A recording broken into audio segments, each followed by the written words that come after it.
नमस्कार मित्रांनो, सुशांत सिंग पाठोपाठ आणखीन एका अभिनेत्याने गळफास घेऊन आत्महत्या केल्याची घटना मुंबईत घडली आहे। तर चला पाहूया कोणत्या आहेत ते कलाकार व काय आहे ही संपूर्ण माहिती।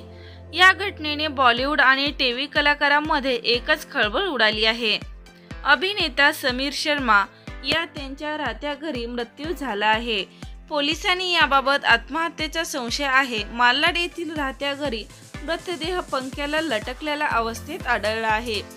समीरने कहाणी घर घर की सह अनेक टीव्ही मालिकांमध्ये काम केले आहे।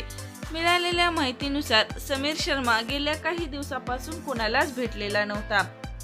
अभिनेते समीर शर्मा यांच्या राहत्या घरी मृत्यू झाला आहे। मालाड पोलीस स्टेशनचे वरिष्ठ इन्स्पेक्टर जॉर्ज फडणीस यांनी पीटीआयला दिलेल्या माहितीत सांगितले आहे की आम्हाला त्यांच्या घरी कोणतीही सुसाईड नोट मिळालेली नाही। तर मित्रांनो, या सुप्रसिद्ध अभिनेत्याने कोणतीही सुसाईड नोट लिहिलेली नव्हती। तर मित्रांनो, अशा या दिग्गज अभिनेत्याला आपल्या चॅनल कडून भावपूर्ण श्रद्धांजली।